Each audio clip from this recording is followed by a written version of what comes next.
Well, I'm at the Invicto launch in New Delhi, and this is the all-new MPV that Maruti Suzuki is launching through their Nexa arm, and it is in fact going to be their most expensive product till date.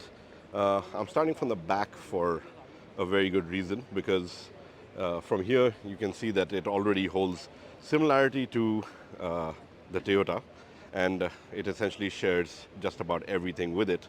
But I will get to why the Invicto makes so much sense in a bit.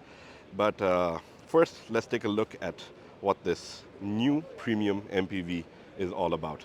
So from a design standpoint, you can see that it's got really nice looking tail lights. I love those jewel-like elements in there. And the one thing that the Invicto is all about is that all the variants that it's offered with get the hybrid. And nice, neat lines, the flared look.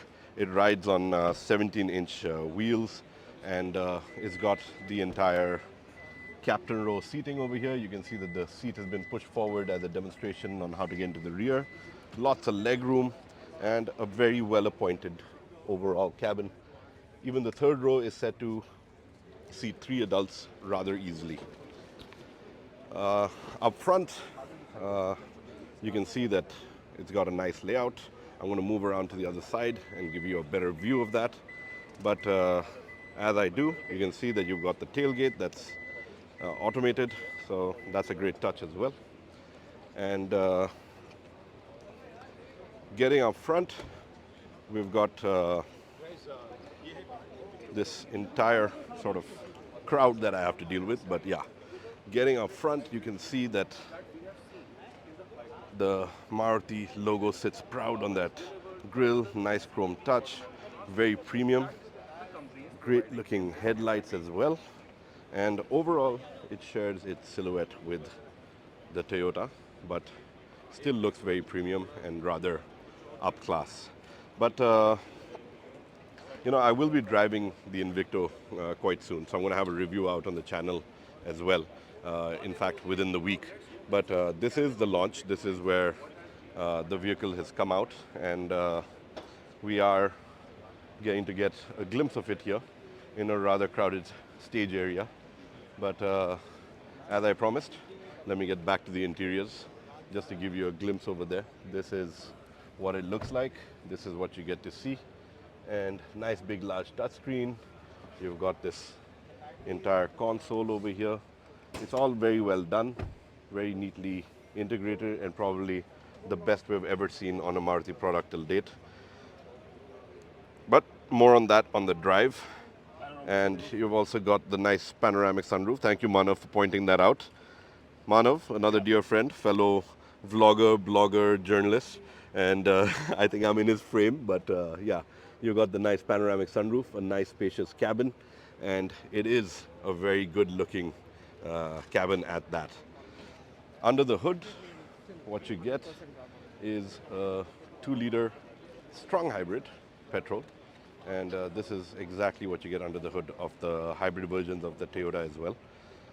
So pretty decently spec'd, looks good, and is already seeing quite a few takers with the Toyota, but with the Maruti, I'm quite sure that the game is really going to be stepped up quite a bit. But now looking at the prices, so we got the prices right up here.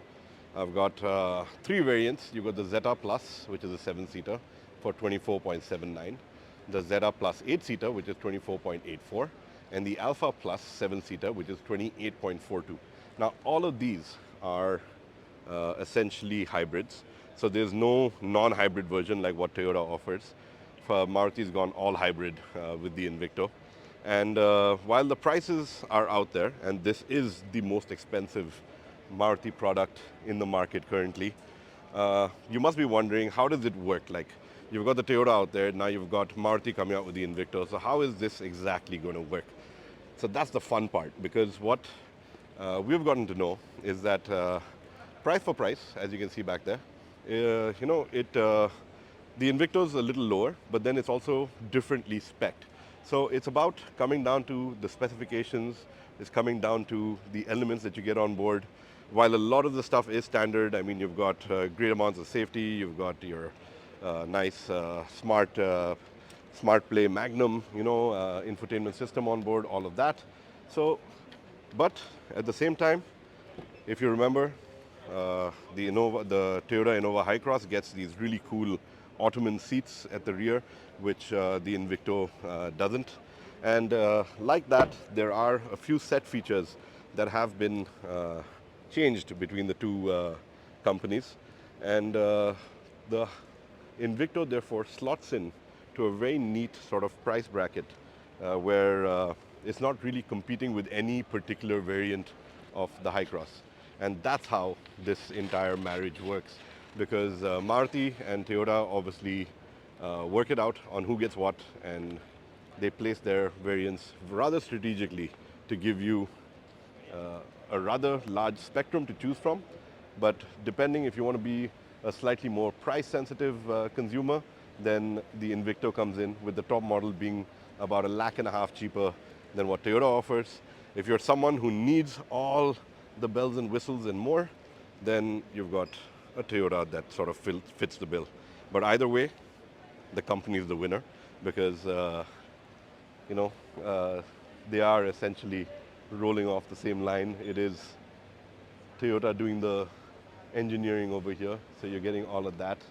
And it is a great looking product, something that I'm quite sure Maruti is very excited about having in their Nexa stable.